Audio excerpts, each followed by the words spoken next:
नमस्कार. दूध, दूध, दूध, दूध.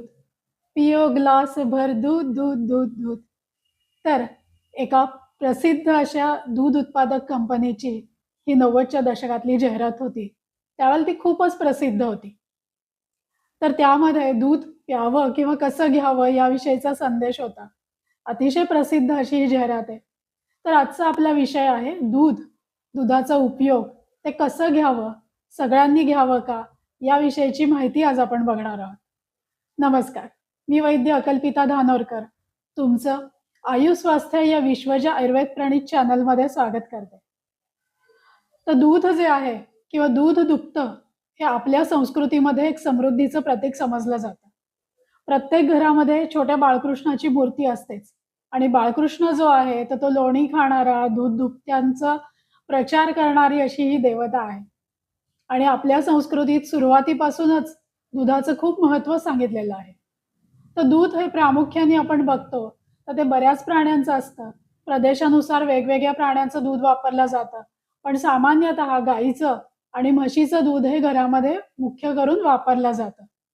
आता गावाकडे जे आहे तर अजूनही शेळी मेंढीचं दूध वापरलं जातं किंवा राजस्थानमध्ये बघितलं तर उंटिणीचं दूध असतं. हिमाचल किंवा वरच्या थंड प्रदेशामध्ये याकचं दूध वापरलं जातं. परंतु आज आपण प्रामुख्याने जे बघणार आहोत ते गाईचं आणि म्हशीचं दूध. तर दुधाचे गुणधर्म बघत असताना ते मधुर रसाचं आहे. पचनकाळी जे आहे तर ते मधुर विपाकी म्हणजे मधुर परिणाम देणारं आहे. थंड आहे, चवीला गोड आहे, स्निग्ध आहे, बल देणारं आहे. तर असं हे जे दूध आहे ते जीवनीय किंवा रसायन या गुणधर्मांनी पण युक्त आहे. वात आणि पित्त कमी करणारं असं आहे. तर हे सामान्यतः दुधाचे गुणधर्म झाले. गाईचं दूध जे आहे, तर ते सर्वसामान्यपणे आयुर्वेदात जे वर्णन आलेलं आहे, तर गाईच्या दुधाचं आलेलं आहे. अत्र गव्यम तु जीवनीयम रसायनम शतक्षीणहितम मेद्यम बल्यम स्तन्यकरम सरम असं गाईच्या दुधाचे जे आहेत, तर ते गुणधर्म आहेत. म्हणजे गाईचं दूध जे आहे ते थंड आहे, जीवनीय आहे, रसायन कार्य करणारं आहे, म्हणजे रसापासून शुक्रधातूपर्यंत सगळ्याची पुष्टी करणारं आहे. ओजोवर्धक आहे. क्षतक्षीण म्हणजे जे दुर्बल आहेत त्यांची पुष्टी करणारं आहे. मेध्य मेधाशक्ती तुमची बुद्धी वाढवणारं आहे. बल देणारं आहे.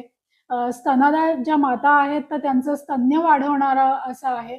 आणि सर म्हणजे मलप्रवृत्ती जी आहे ती स्वच्छ करणारं असं हे गाईचं दूध आहे. गाईचं दूध हे पचायला जे आहे तर ते हलकं असतं म्हशीच्या दुधापेक्षा आणि ते जास्त प्रमाणामध्ये भारतामध्ये वापरलं जातं. म्हणजे आईच्या दुधाला पर्यायही गाईचं दूध असं सांगितलेलं आहे. त्यामुळे ते अतिशय श्रेष्ठ आहे. म्हशीचं दूध जे आहे तर ते गाईच्या दुधापेक्षा पचायला जड असतं. ते कफ वाढवणारं आहे, निद्राजनक आहे.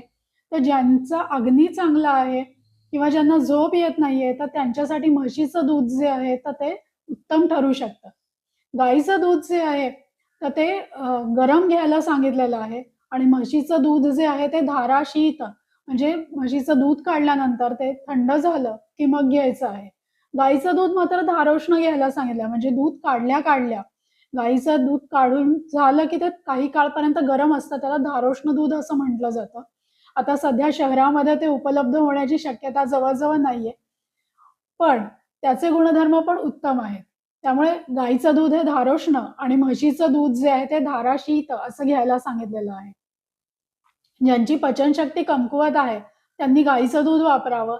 ज्यांचा अग्नी उत्तम आहे आणि ज्यांना पुष्टीची किंवा जास्त वजन वाढवण्याची गरज आहे आणि झोप येत नाहीये, त्यांनी म्हशीचं दूध वापरावं. फार दोन्ही दुधांमध्ये फरक नाहीये, पण गुणधर्मदृष्ट्या गाईचं दूध श्रेष्ठ आणि पचायला हलकं आहे. आता दुसरा ते कशा पद्धतीने घ्यावं, तर ज्यांचा कफ वाढलेला आहे, त्यांनी गरम-गरम दूध घ्यावं, त्यात सुंठ किंवा हळद घालून घ्यावं. ज्यांना पित्तशमन करायचं आहे, ज्यांचं पित्त वाढलेलं आहे, त्यांनी दूध तापवून मग गार करून मग घ्यायचं आहे. दूध आपल्याकडे घेतलेलं आहे, तर ते कच्चं दूध घ्यायला नाही सांगितलेलं आहे. आयुर्वेदामध्ये सांगताना सांगितलंय, की दूध तापवून मगच वापरावं. ते गरम-गरम तुम्ही घेतलं, तर ते वात आणि कफशामक होतं आणि थंड करून घेतलं, तर पित्तशामक होतं. कच्चं दूध जे आहे ते पण पचायला जड असतं, जास्त स्निग्ध असतं. तर त्यामुळे ते कच्चं दूध वापरू नये. सध्या फ्लेवर्ड मिल्क खूप मिळतं. लहान मुलांनाही ते आवडतं. तर ते कधीतरी घ्यायला हरकत नाही. पण रोज जे आहे तर ते तापवूनच तुम्ही गार केलेलं किंवा गरम असं कुठल्याही पद्धतीचं दूध घेऊ शकता. दुधाचे पुन्हा प्रकार जे आहेत तर सध्या प्रचारात असणारं A1 दूध आणि A2 दूध. तर हे काय आहे बरं?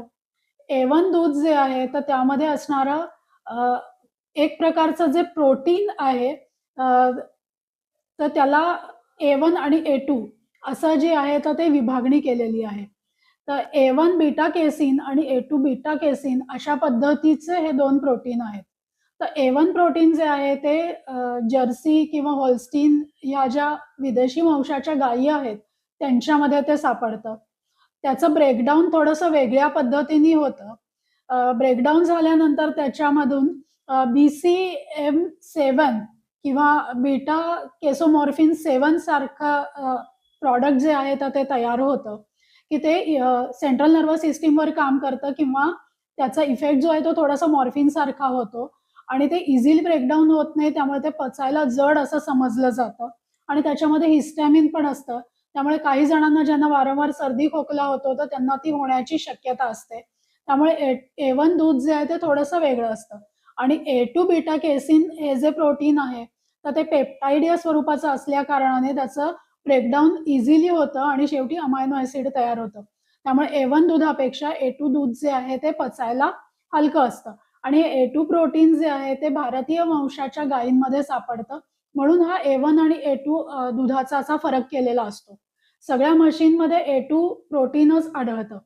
तर हा बेसिक फरक असल्या कारणाने आणि A1 प्रोटीन ज्या गायींमध्ये आहे तर त्यांच्यामध्ये लॅक्टोज शुगर जी आहे तिचं प्रमाण पण थोडंसं जास्त असतं. त्यामुळे शरीरातले काही हानिकारक बॅक्टेरियाच्या वाढीसाठी पण ती जी लॅक्टोज शुगर आहे, तर ती वापरली जाते. त्यामुळे A2 दूध जे आहे तर ते चांगलं समजलं जातं.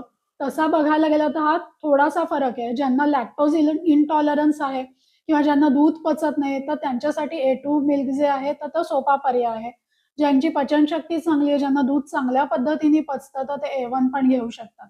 मुख्य काय आहे, की ज्या गाई म्हशींना दूध जास्त निर्माण व्हावं म्हणून इंजेक्शन्स दिलेली असतात. तर ते इंजेक्शन जे आहे, तर ते BGH म्हणजे बोवाईन ग्रोथ हार्मोन किंवा BST बोवाईन सोमॅटोट्रॉफिन हार्मोन यांची इंजेक्शन्स दिलेली असतात, की ज्याच्यामुळे दुधाचं प्रोडक्शन वाढतं किंवा त्यांना अँटिबायोटिक्स दिलेली असतात, की त्या वारंवार आजारी पडू नये.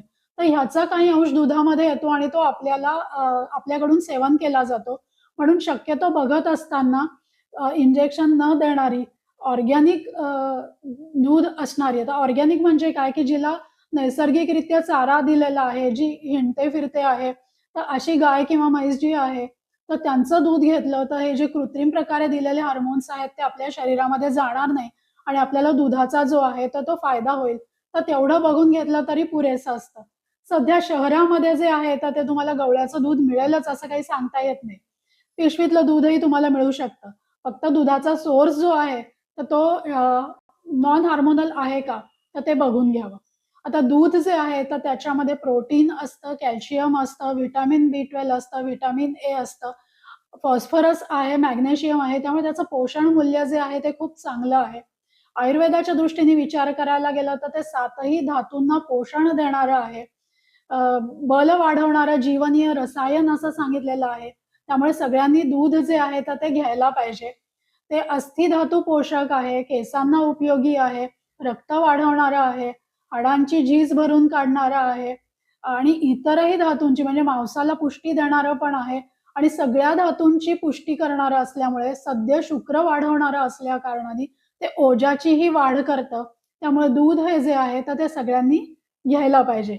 आता ज्यांना दुधाचं पचन होत नाही आणि त्यांना दूध घ्यायचं असेल, तर ते दूध घेतल्यानंतर ओवा घेऊ शकतात म्हणजे दूध पचतं किंवा दूध कणकेत घालून ती कणिक भिजवून त्याच्या पोळ्या केल्या तरी तुम्ही दूध घेऊ शकतात. ज्यांना कफाचे त्रास आहे ते हळद आणि सुंठ घालून पण दूध घेऊ शकतात. तर अशा पद्धतीने तुम्ही जे आहे तर ते रोज दूध घेऊ शकतात. तर असं जीवनीय आणि बल्य असं दूध जे आहे, तर ते तुम्ही रोज तुमच्या आहारात ठेवा आणि तुमची पुष्टी जी आहे ती चांगली करा. नमस्कार. तुम्हाला जर माझे व्हिडिओ आवडत असतील तर लाईक, शेअर, सबस्क्राईब जरूर करा.